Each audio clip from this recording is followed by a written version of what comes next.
Malam ini dengan tema fikih perasaan saya pengen ngajak teman-teman mentadaburi satu kisah pendek di dalam Al-Quran, yaitu surat Yusuf surat 12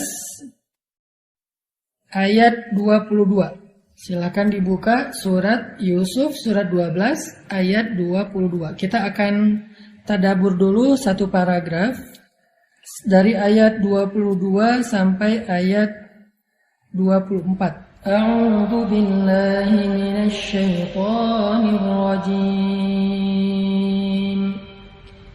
Bismillahirrahmanirrahim. Walamma balagha ashuddahu حكما وعلما وكذلك نجزي المحسنين وراودته التي هو في بيتها عن نفسه وغلقت الأبواب وقالت هيت لك قال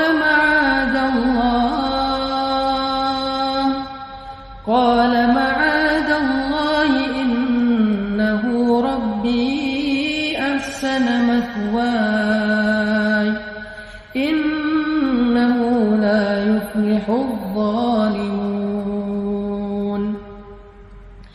ولقد همت به وهم بها لولا أن رأى برهان ربه كذلك لنصرف عنه السوء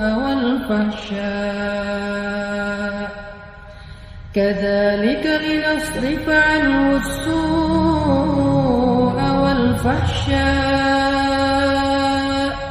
إنه من عبادنا المخلصين.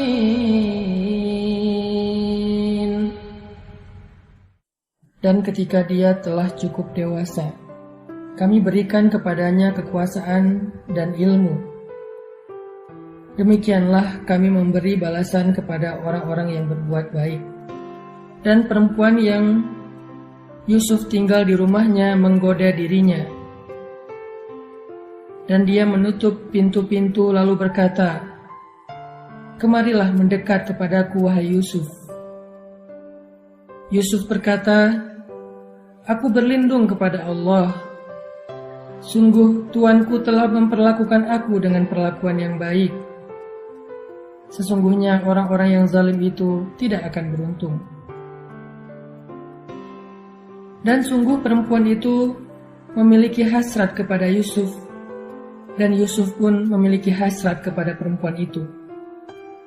Sekiranya dia tidak melihat sebuah petunjuk dari Tuhannya, demikianlah kami palingkan darinya keburukan dan kekejian.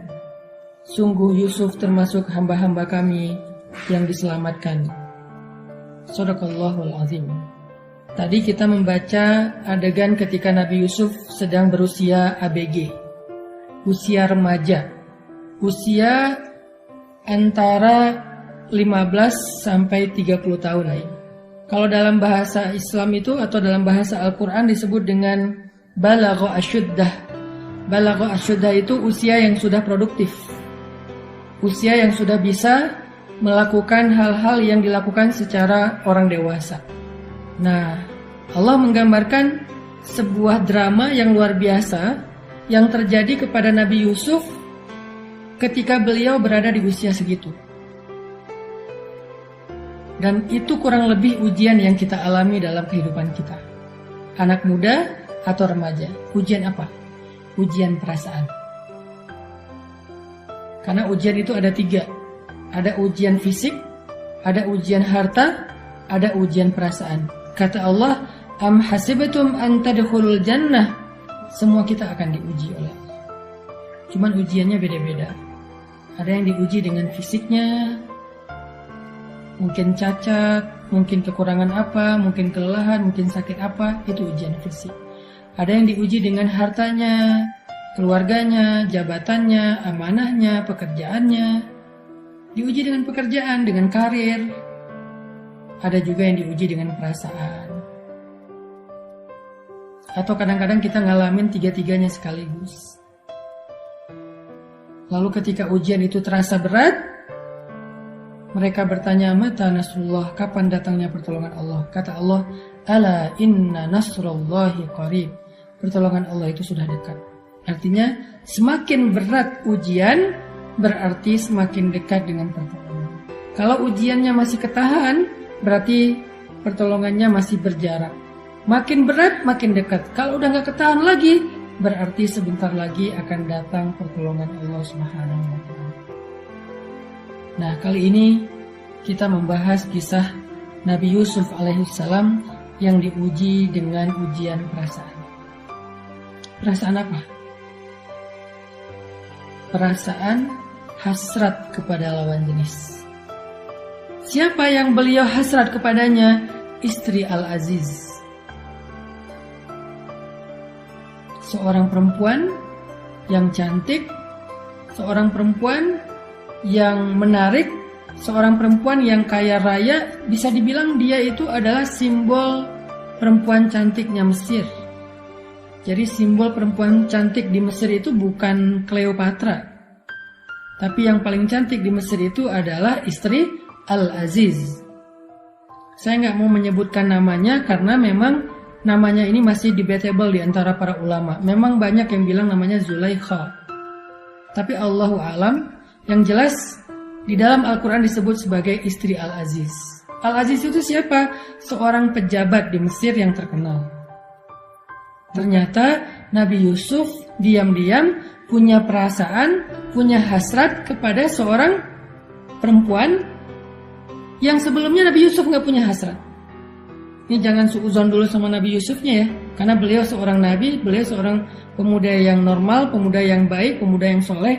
Kenapa tiba-tiba punya hasrat? Padahal sebelumnya Nabi Yusuf gak ada hasrat dan gak ada kepikiran macam-macam. Nabi Yusuf tahu itu istri orang, istri seorang laki-laki yang baik kepada beliau. Jadi gak ada perasaan apapun. Nabi Yusuf tiba-tiba punya hasrat gara-gara perempuan itu menggoda Nabi Yusuf. Coba bayangin teman-teman. Orang sekeren Nabi Yusuf, sesoleh Nabi Yusuf, seideal Nabi Yusuf, seterpilih Nabi Yusuf, sehanif selurus pikirannya Nabi Yusuf, ternyata ketika digoda oleh seorang perempuan, muncul juga perasaan itu di luar kendali beliau. Tapi hasratnya bukan hasrat macam-macam ya, sekedar hasrat bahwa ada rasa bahwa oh perempuan ini menarik, oh perempuan ini cantik. Cuma segitu aja, bukan hasrat yang berlebihan, enggak. Karena para nabi itu terpelihara dari dosa-dosa besar. Tapi perasaannya ada. Gara-gara apa? Gara-gara digodain sama perempuan tersebut. Mana ayatnya? Ayatnya di ayat 23. Warawadathu allati huwa fi baitiha. Rawadat. Kata para ulama tafsir, arti rawadat, perempuan itu menggoda Nabi Yusuf dengan apa? Penampilannya, dengan sikapnya, dengan kata-katanya. Itu namanya rawadat. Dengan penampilan, berarti perempuan itu berdandan untuk Nabi Yusuf. Jangankan kita, laki-laki yang lemah, laki-laki yang biasa aja, Nabi Yusuf juga ketika digituin, akhirnya Nabi Yusuf wahamma biha, ada rasa kepada perempuan tersebut. Ini bukan kata saya, tetapi kata Al-Quran di ayat 24. Walaqad hammat bihi wahamma biha. Perempuan itu berhasrat kepada Yusuf, Yusuf pun berhasrat kepada perempuan itu. Wahamma biha. Tapi bukan salah Nabi Yusuf. Karena perempuan ini menggoda Nabi Yusuf dengan kalimat warawadathu, menggoda dengan penampilan, dandan, Udah dandan yang menarik, pakai pakaian yang membuat Nabi Yusuf jadi terganggu. Pakaian apa yang dipakai oleh perempuan ini? Saya nggak perlu memperjelas, yang jelas dia memakai pakaian membuat laki-laki yang memandangnya jadi terganggu hatinya. Bayang ya? Jadi dalam hal ini perempuan tersebut, istri Al-Aziz, menggoda Nabi Yusuf dengan penampilannya. Kemudian yang kedua, menggoda dengan ucapannya. Kayak gimana ucapannya?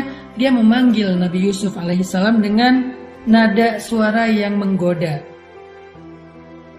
Apa katanya di sini? Hai talak, hai talak. Kalimat hai talak itu kalimat menggoda. Hai cowok ganteng kalau bahasa sekarang. Hai talak itu juga bisa berarti wow keren banget sih, hai talak. Hai talak itu juga bisa berarti kamu cakep deh, atau apapun lah bentuk-bentuk memuji, memancing dengan kata-kata yang membuat laki-laki itu jadi kayak ngerasa apa ya, dipuji, ngerasa besar kepala, ngerasa kayak nyaman gitu dengan kata-katanya dan nada suaranya. Sehingga Allah berfirman, wala takhda'na bil qaul. Janganlah kalian melembut-lembutkan suara ketika berbicara, wahai perempuan. Kenapa? Karena bisa mengganggu laki-laki yang mendengarnya. Kalau dasarnya udah lembut ya udah nggak apa-apa. Yang penting jangan dibuat-buat.